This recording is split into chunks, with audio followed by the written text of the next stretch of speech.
Bonjour à tous, aujourd'hui on va s'attaquer à une science qui nous permet de lire le grand livre de la vie. On va plonger ensemble dans la bioinformatique, ce domaine vraiment fascinant qui transforme le code biologique en connaissances concrètes. Imaginez un peu, un livre avec 3 milliards de lettres. Comment on fait pour lire ça? Et surtout pour y comprendre quelque chose. C'est le défi, mais alors le défi vertigineux que la science a dû relever. Et c'est de là que tout part. Et voilà le fameux livre de la vie, l'ADN. Sa structure en double hélice, tout le monde la connaît.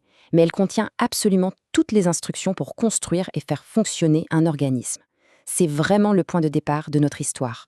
Alors, avant même de pouvoir analyser ce code, il fallait d'abord comprendre sa structure. Retour sur ce moment clé où la forme de l'ADN a enfin été révélée. On se retrouve en 1952. La photo 51 de Rosalind Franklin montre pour la toute première fois la forme en hélice de l'ADN. C'était la pièce qui manquait au puzzle. À peine un an plus tard, Watson et Crick, en s'appuyant sur cette image, publient leur fameux modèle de la double hélice. Là, la science venait de trouver la clé pour lire la vie. Mais ce qu'elle ne savait pas encore, c'est qu'elle allait déclencher un véritable déluge d'informations. Parce que oui, savoir lire l'ADN, ça a provoqué une véritable avalanche de données. Le problème, ce n'était plus de ne pas avoir d'infos, c'était d'en avoir beaucoup, beaucoup trop.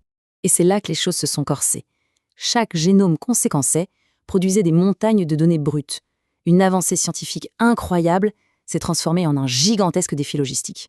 Pour qu'on se rende bien compte, 3 milliards, c'est le nombre de paires de bases dans un seul génome humain. 3 milliards. Il faut imaginer devoir analyser un tel volume à la main. C'est juste impensable, impossible. L'analogie de la bibliothèque, elle est parfaite ici. C'est comme si on avait tous les livres du monde, mais sans catalogue, sans étagère, sans index, juste un tas énorme de savoir, mais complètement inutilisable. C'était exactement ça le défi des données génomiques. C'est donc pour répondre à ce besoin, pour ranger cette immense bibliothèque biologique, qu'une toute nouvelle discipline a dû voir le jour. Pour le dire simplement, la bioinformatique, ce n'est pas juste de la biologie sur un ordinateur. Non, c'est une vraie fusion. Une fusion entre la biologie, l'informatique et les technologies de l'information. C'est un domaine où on met toute la puissance de calcul au service de la compréhension du vivant. Visuellement, ce schéma le montre très bien. La bioinformatique, c'est un carrefour. Elle est vraiment à l'intersection de l'informatique, des stats, des maths et de la biologie. Et c'est ce mélange d'expertise qui lui donne toute sa force. Et il n'y a rien de mieux pour illustrer la nécessité et la puissance de la bioinformatique que l'un des plus grands projets scientifiques jamais entrepris. Cette affiche d'époque, elle est géniale. Elle capture vraiment l'esprit du projet. Ce n'était pas qu'une simple expérience, c'était une quête internationale pour décoder notre propre plan humain. Un effort de collaboration à une échelle qu'on n'avait jamais vue avant. Le projet a duré 13 ans. Il a démarré officiellement en 1990, a franchi une étape super importante en 2000 avec une première version, pour finalement se terminer en 2003. 13 ans de collaboration internationale intense qui n'ont été possibles que grâce à des outils bioinformatiques de pointe. Et là, le progrès est juste spectaculaire. Ce qui a pris 13 ans et coûté près de 3 milliards de dollars, on le fait aujourd'hui en quelques jours pour moins de 1000 dollars. C'est une révolution, une vraie révolution qui a été directement alimentée par les avancées en bioinformatique. Et le travail est loin, mais alors très loin d'être fini. La bioinformatique continue d'affiner notre carte du génome. Il faut s'imaginer une carte avec des zones blanches.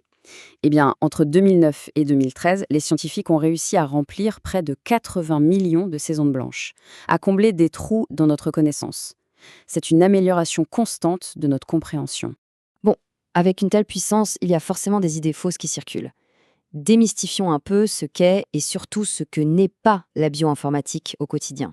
Un mythe très courant, c'est de croire que la bioinformatique, ça se résume à cliquer sur quelques boutons sur une page web. La réalité est bien plus complexe.